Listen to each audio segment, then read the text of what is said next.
Cek. Halo semuanya, gimana kabarnya? Di video pertama, gua akan kasih film keren untuk kalian tonton. Sebenarnya film ini rumit karena plotnya maju mundur. Tapi ceritanya sangat keren. Banyak hal yang tidak bisa kalian tebak. Film ini bercerita tentang uang dan pembunuhannya. Loh, kenapa uang dan pembunuhannya? Bukannya seharusnya uang dan pembunuhnya? Ya, karena untuk mendapatkan uang ini mereka saling membunuh. Tuh kan, gue ngejelasinnya aja jadi rumit. Tapi bener deh, karena kerumitannya ini, film ini patut kalian tonton. Dan walaupun rumit, ceritanya sebenarnya simple dan gampang kita tangkap. Oke, langsung aja gue bahas alur ceritanya. Tapi sebelum gue lanjut ceritain videonya, silahkan kalian subscribe channel ini supaya nggak ketinggalan cerita-cerita film seru lainnya.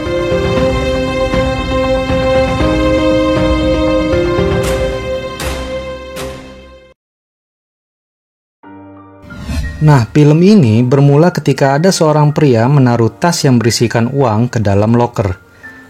Tidak diceritakan di awal siapa orang tersebut, tapi nanti dijelaskan di pertengahan film. Kemudian kita dikenalkan oleh petugas tempat pemandian bernama Jungman yang menemukannya. Ketika tas itu dibuka, maka kagetlah Jungman bahwa ternyata tas itu berisikan uang cash. Dibawalah tas itu ke gudang penyimpanan dan disembunyikan. Nah, cerita ini mengawali cerita-cerita sebelumnya. Sekarang kita lanjut ke cerita sebelum tas ini ditaruh di dalam loker. Ceritanya bermula ketika ada petugas imigrasi pelabuhan yang setiap hari kerjanya mengecek warga yang ingin berpergian, bernama Taeyong. Agak susah nyebutnya. Coba Tae, nggak enak. Young, nggak enak. Gimana kalau kita panggil Tayo? Taeyong jadi Tayo. Oke, kita setuju ya. Tiba-tiba, SMS pun masuk menyebutkan bahwa Tayo harus datang ke gudang perikanan. Di gudang tersebut, Tayo melihat beberapa orang menggotong mayat. Ternyata Tayo ini punya hutang ke lintah darat bernama Pak. Tuan Pak tidak pernah sendiri. Dia selalu membawa algojonya yang bertampang sadis. Ini orang benar-benar sadis. Nanti ada di akhir film. Singkatnya, Tuan Pak menagih hutang Tayo. Tapi Tayo minta waktu tambahan untuk mencari Yeun Hui yang telah menipu uangnya. Nah, soal Yeun Hui nanti akan dibahas di pertengahan film juga. Tuan Pak sebenarnya tahu bahwa Yeun Hui lah yang meminjam uangnya. Di tempat lain, kita dikenalkan sosok wanita penghibur yang berkenalan dengan pelanggannya seorang pemuda. Wanita ini bernama Miran. Halo Mbak Miran. Kalau pemudanya bernama Jintae. Kita panggil aja Jintae. Nah, Mbak Miran nampaknya juga punya hutang, hingga dia harus mau bekerja di klub tersebut. Pemuda ini tampaknya jatuh cinta dengan Mbak Miran. Mbak Miran yang sudah punya suami kerap kali dipukuli oleh suaminya. Mbak Miran di film ini adalah sumber uangnya. Tapi bagaimana? Nanti dijelaskan. Balik lagi ke Tayo ya.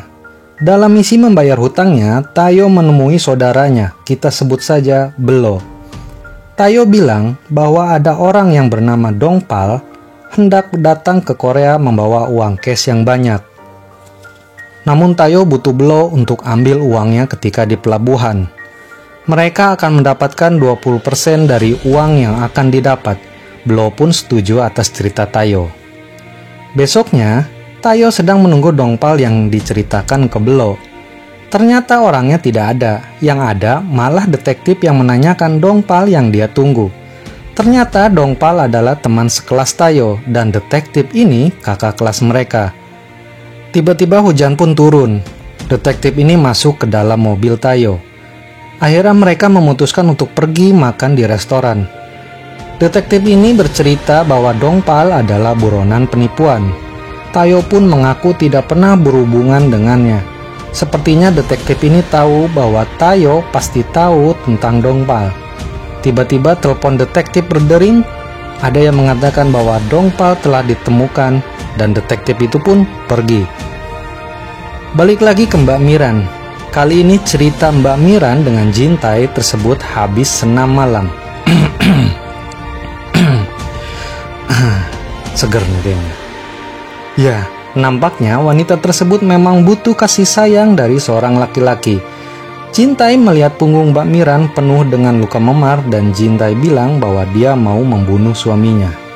Mbak Miran pun punya ide untuk membayar tagihan hutangnya. Suatu malam, Mbak Miran dengan Jintai sedang merencanakan pembunuhan suaminya. Setelah Jintai di briefing mengenai kebiasaan suaminya, Jintai berhasil menabrak suami Mbak Miran. Jintai menelpon ke Mbak Miran, mengatakan bahwa sekarang dia hendak mengubur jenazah suaminya. Padahal seharusnya suaminya mati karena kecelakaan, bukan dihilangkan. Lalu Mbak Miran membaca polis asuransi bahwa jika suaminya dinyatakan hilang, maka polis akan cair 5 tahun setelah dinyatakan hilang. Dan ternyata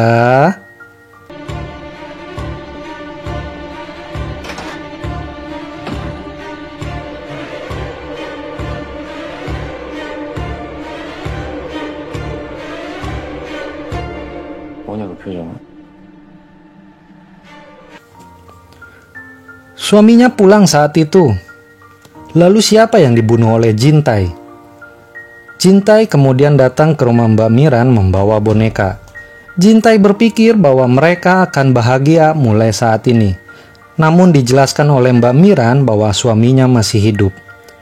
Mbak Miran pun menyuruh Jintai untuk pergi. Ketika sedang bekerja, Mbak Miran dilecehkan oleh pelanggannya. Bosnya pun datang menolong. Bosnya adalah seorang wanita yang bernama Yeun Hui. Karena namanya agak sulit untuk dibaca, maka kita coba panggil aja dengan Hui. Nggak enak juga. Gimana kalau kita panggil Hiu? Yeun Hui menjadi Hiu. Oke, kita setuju. Bos Hiu melihat bekas luka memar di Mbak Miran dan bilang bahwa suaminya juga suka memukul. Bos Hiu menawarkan bantuan kapanpun Mbak Miran membutuhkan. Saat itu, Mbak Miran disuruh pulang oleh Bos Hiu. Mbak Miran pun lantas pergi ke tempat Jintai. Dia kaget melihat Jintai ingin menyerahkan diri ke polisi karena merasa dihantui oleh orang yang dia bunuh. Karena akan merusak rencananya, Mbak Miran lantas kasih solusi untuk memberikan upacara kematian di kuburan orang tersebut. Setelah diberikan sesajen, nampaknya nggak mempan. Jintai terus merasa dihantui. Merasa terdesak, akhirnya Mbak Miran menabrak Jintai hingga tewas. Dalam kebingungan, kebetulan Bos Hiu menelpon Mbak Miran. Mbak Miran pun meminta bantuan Bos Hiu. Bos Hiu lah otak dari uang ini muncul. Langkah pertama Bos Hiu membantu Miran yaitu menghilangkan mobil Jintai ke tukang penghancur mobil tua. Kedua, mengajarkan filosofi ikan hiu ke Mbak Miran. Apa itu filosofi ikan hiu? Ikan hiu adalah pembunuh sadis dari lahir. Ternyata Bos Hiu pernah membunuh suaminya untuk asuransi, dan dia mengajarkan detail apa yang harus Miran kerjakan agar terbebas dari semua masalah hidupnya. Ternyata Bos Hiu punya tato hiu di pahanya. Bagus sih pahanya. Maksudnya tatonya. Diajarilah cara membunuh suaminya Mbak Miran. Dengan skema sang suami bunuh diri akibat depresi karena terlilit hutang, skema ini pun berhasil membuat polis asuransi cair. Namun ternyata Mbak Miran ini hanya jadi alat untuk Bos Hiu mendapatkan uang cash yang berlimpah. Nasib Miran pun tragis, dia dimutilasi oleh Bos Hiu secara hidup-hidup. Adegan ini sebaiknya kita potong aja ya, karena terlalu seram. Bongkahan tubuhnya dibuang dekat danau, dan uangnya kini dipegang oleh Bos Hiu. Nggak cuma Miran yang apes, Jungman pun lagi apes. Setelah istrinya patah kaki akibat ulah ibunya, tiba-tiba dia bangun tidur dan mengetahui bahwa dia telat bekerja. Akhirnya dia pun dipecat. Merasa dirinya semakin terdesak oleh keadaan ekonomi, Dia pun teringat oleh tas yang kemarin dia temukan. Jungman pun lantas berusaha mengambil tas berisikan uang itu di pemandian. Jungman yang telah sampai ke pemandian langsung membawa tas uang tersebut. Saat hendak keluar, ada 2 orang polisi yang bertanya soal keberadaan detektif yang ngobrol sama Tayo di restoran. Gak cuma itu, dia pun bertemu bosnya, dan bosnya curiga sama tas yang dia bawa. Merasa terpojok, Jungman memakai jurus marah-marah di depan umum dan bilang bahwa bosnya pergi bermain golf dengan wanita sehingga membuat malu bosnya. Dia pun berhasil lolos. Sekarang kita bahas lagi Tayo. Tayo ditelepon oleh Tuan Pak. Tuan Pak mendapat kabar dari Belo kalau Tayo sedang menunggu orang yang membawa uang cash. Berharap uang Tayo dibayar, yang ada Tayo hanya janji kembali. Tayo berjanji bahwa dia akan menemukan Dongpal, orang yang ceritanya akan membawa uang cash. Tayo mencoba meyakinkan Belo untuk membantunya. Mereka harus tetap mencari Dongpal agar keselamatan mereka aman dari Tuan Pak. Setelah membunuh Miran, Hiu pun pergi ke tempat Tayo. Ternyata Hiu adalah penipu uang yang dipinjam Tayo ke Tuan Pak rentenir. Mereka dulunya adalah sepasang kekasih. Hiu datang ke Tayo untuk meminta tolong agar bisa pergi ke Jepang melalui pelabuhan. Yang menjadi masalah Hiu, dia menggunakan KTP Miran untuk memalsukan identitas.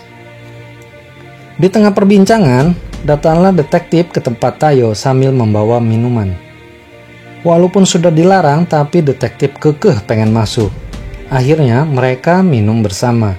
Di tengah suasana santai, detektif bilang, hari ini ditemukan bagian jasad tubuh wanita bertato ikan hiu. Tayo pun kaget karena Hiu punya tato ikan hiu juga. Namun Tayo belum tahu apa yang sebenarnya terjadi di antara kematian tersebut dengan Hiu. Saat Tayo pergi membeli minuman, Hiu malah membunuh detektif tersebut.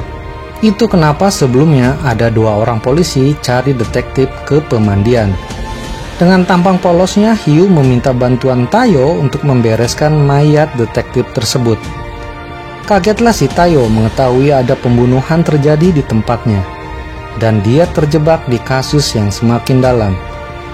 Merasa ada sesuatu yang ditutupi Hiu, maka Tayo memukul Hiu hingga pingsan.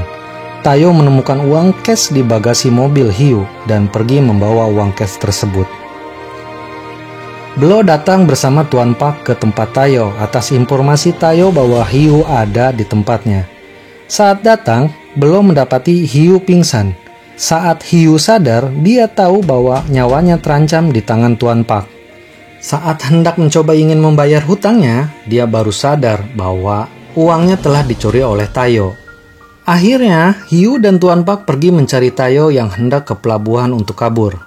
Masih ingat ketika film ini diawali oleh orang yang menaruh tas uang ke dalam loker? Ya, dia adalah Tayo. Tayo menyembunyikan tas itu ke dalam loker pemandian dan keluar lagi untuk membeli rokok. Ketika dia menyalakan rokok, dia tersadar bahwa anak buah Tuan Pak sudah menemukan dia. Tayo pun terus berlari hingga akhirnya tewas ditabrak truk. Ada sedikit adegan di mana Jungman mengantarkan istrinya berangkat kerja, walaupun sedang sakit. Adegannya sedikit, tapi ini nyambung ke ceritanya. Setelah Jungman mengantar ke halte bus pemandian menelpon Jungman agar datang ke hotel untuk membicarakan gaji yang belum dibayar. Tak disangka, bos pemandian duduk bersama Tuan Pak dan Hiu. Mereka mengaku detektif yang mencari tas tersebut. Setelah dicecar pertanyaan namun tidak mengaku, Jungman pun kembali ke rumahnya dan membongkar isi tasnya. Namun Tuan Pak mengikutinya. Di dalam rumah, Tuan Pak mendapati tas berisikan uang. Mereka pun mengambil kembali uang tersebut. Lantas datang ibu Jungman. Mendapat gangguan dari ibunya Jungman, Tuan Pak memukul Jungman dan ibunya. Setelah Tuan Pak selesai memukul, Hiu malah membunuh Tuan Pak. Ini cewek benar-benar sadis ya. Dia pun pergi membawa uang tersebut dan membakar rumah Jungman. Algojo Tuan Pak melihat asap tebal dan melihat bosnya sudah tewas di dalam rumah tersebut. Dia pun mengejar Hiu ke pelabuhan. Saat di pelabuhan, hiu menyimpan uang tersebut di dalam loker pelabuhan dan pergi ke toilet. Ternyata algojo tersebut menemukannya di dalam toilet. Tewaslah wanita ini di tangan algojo tersebut di dalam toilet. Tewasnya sih sadis banget ini. Kita cut aja bagian ini ya. Yang pengen tahu sesadis apa kedua makhluk ini, tonton aja sendiri. Jungman tersadar ketika menghirup asap tebal di dalam rumah. Lalu dia keluar rumah menyelamatkan ibunya. Masih ingat istrinya yang berangkat kerja? Istrinya adalah seorang petugas kebersihan pelabuhan. Istrinya lah yang membersihkan kamar mandi setelah kejadian pembunuhan hiu. Dia lantas menemukan kunci loker di dalam toilet. Kemudian dia membuka loker tersebut dan menemukan tas yang berisikan penuh uang. Dia pun membawa pergi tasnya. Dan film ini pun tamat. Nah, itu dia cerita filmnya. Intinya dari film ini, kalau kalian punya utang, ya dibayar. Jangan kabur. Apalagi ngebunuh yang nagih hutang. Siapa dari kalian yang ngutangin, malah dijauhin, dimarahin, bahkan difitnah sama doi yang ngutang. Sebelum gua akhiri video ini, jangan lupa like jika kalian menyukai video ini. Silahkan tulis komentar pendapat kalian tentang film ini atau film yang ingin gue ceritain selanjutnya. Dan jangan lupa untuk subscribe channel ini supaya nggak ketinggalan video-video film seru lainnya. Terima kasih sudah menonton sampai habis. See you di next video gue selanjutnya.